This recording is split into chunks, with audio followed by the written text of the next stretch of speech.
All right, let's jump right in.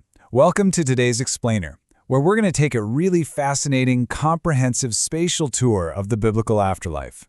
You know, when most of us hear the word hell, chances are we immediately picture one single, giant room full of fire where everyone who doesn't believe in God gets sent. But what if I told you that the source material we're unpacking today completely turns that common misconception on its head? So that naturally begs the question, right? Is hell just one single place? Well, according to the biblical text, the answer is a definitive no. The source material actually maps out an incredibly complex realm. We're talking about a multi-layered space with entirely different chambers, different residents, and distinct compartments. And to really grasp how this all works, we have to understand that this map is split across two intersecting realities: space, meaning actual distinct physical locations, and time. Think of this as our map legend for today's tour. We're going to start with the myth of one hell, visit the temporary jail of Hades, explore prisons for the spirits, witness the final judgment, bottom out at the permanent prison, and then finally, we'll take a look at the Book of Life. Starting things off with Section 1, the myth of one hell.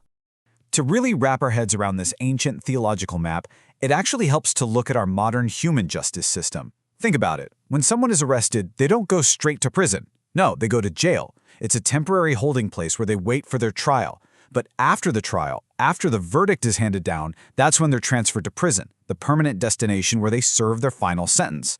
The source asserts that the biblical afterlife operates exactly like this. There are temporary holding places where souls wait, and permanent destinations where they serve a final sentence. Now get ready for this mind-blowing number 6. Yeah, 6. When you open up a standard English translation of the Bible, it's so easy to assume the word hell always points to the exact same location. But it doesn't. English translators actually took 6 completely different original Hebrew and Greek words and just blanketed them all under that one single English word, hell. And here are those 6 original terms: Sheol, Hades, Tartarus, the abyss, Gehenna, and the lake of fire.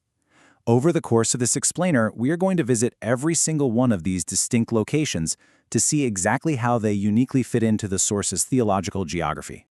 Moving right along to Section 2, Hades, the temporary jail. This brings us down to the upper level of the map. In the Old Testament Hebrew, it's known as Sheol, and in the New Testament Greek, it's Hades. This is the temporary jail, the holding place for human souls before the final judgment. But here's the catch. Inside this one waiting place, the text describes 2 completely different chambers. The source points us to Luke 16, to the story of a rich man and a beggar named Lazarus.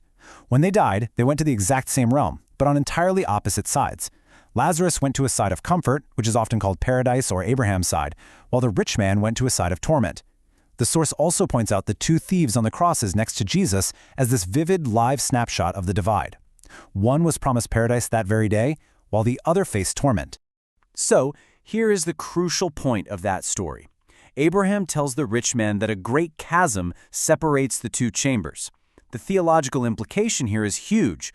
This gulf is entirely permanent. It's locked in place. According to the text, there is absolutely no crossing over or transferring between the comfort side and the torment side once you're there. But check out this fascinating shift in the timeline. According to the specific theological claims in the source, that paradise chamber is currently standing completely empty. The belief is that Old Testament saints had to wait in this holding area because their sins were essentially deferred. But once Jesus paid the ultimate price for sin and resurrected, all those believers were transferred directly into heaven. So, today, that waiting room of Abraham's side is entirely vacant. All right, let's head down to Section 3, prisons for the spirits. As we descend to the next level of the map, we see a massive pivot. We are leaving the human realm behind entirely. These next compartments on our spatial tour don't hold human beings at all. They're specifically designated as prisons for spirits, namely fallen angels and demons. The first of these spirit prisons is called Tartarus. The source notes this Greek word appears only once in the entire Bible, over in 2 Peter. Tartarus is described as the deepest, darkest cell in the building. Think of it as maximum security, solitary confinement with absolutely no exit. It's permanently sealed and reserved for the worst angelic offenders, which a lot of scholars actually link back to the rebellious angels mentioned in Genesis chapter 6. Right next door on our map is the abyss, also known as the Bottomless Pit. But unlike Tartarus, which is permanently sealed shut, the abyss is a working prison. It has a literal door and it has a key. Things can go in and things can come out. The source highlights a wild story from the Gospels where a legion of demons actively begged Jesus not to send them to the abyss. It really shows their sheer terror of being tossed into this highly active holding cell. And just to brilliantly illustrate how active the abyss is going to be, we can look at the book of Revelation. The text says the abyss is where demonic locusts are prophesied to be released during the tribulation period. Furthermore, 1,000, that's the literal number of years that Satan himself is said to be bound and locked inside this very abyss before being briefly released. Which brings us to Section 4, the final judgment. We've arrived at the critical turning point of our map. Up until now, everything we've looked at, Hades, Tartarus, the abyss, it's all been temporary jail. But at an event referred to as the Great White Throne Judgment, the holding system is totally shut down for the ultimate verdict. First, the books are opened.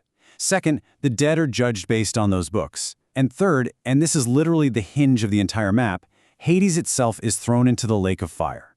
The temporary holding place is completely emptied out, totally decommissioned, and transferred into the final permanent destination.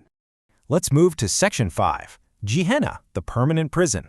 Now we are at the absolute bottom of the map. This is the permanent prison. It's the final destination after the trial, a place Jesus referred to as the lake of fire, or as it's known in the original Greek language, Gehenna.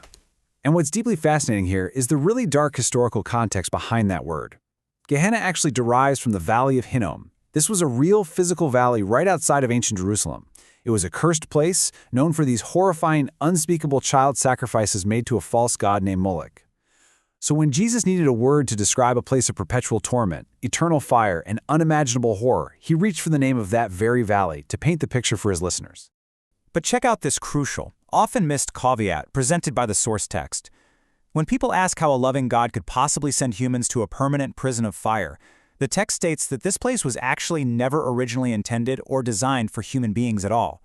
As the book of Matthew states, it was built specifically and exclusively for the devil and his demons in direct response to their rebellion. Finally, Section 6, the Book of Life. If we zoom all the way back out to the full map with all its complex chambers, spirit prisons, and temporary holding cells, we find that there's really only one single dividing line that ultimately determines a soul's permanent, eternal location. The source emphasizes that, at the Great White Throne Judgment, the deciding factor is not some moral balancing act. It's not a tally of your good deeds outweighing your bad deeds, and it's certainly not about your religious background. According to the text, the sole theological deciding factor for avoiding the permanent prison is simply having your name recorded in the Book of Life, which, the source says, comes exclusively through accepting Jesus Christ.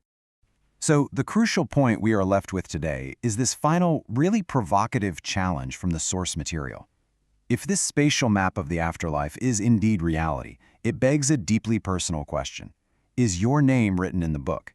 And even if you believe it is, the source leaves you with a pretty urgent thought to ponder. Do the people you love know what's waiting for them when they close their eyes? It's a heavy, highly complex theological map for sure, and definitely one that leaves us with a whole lot to think about.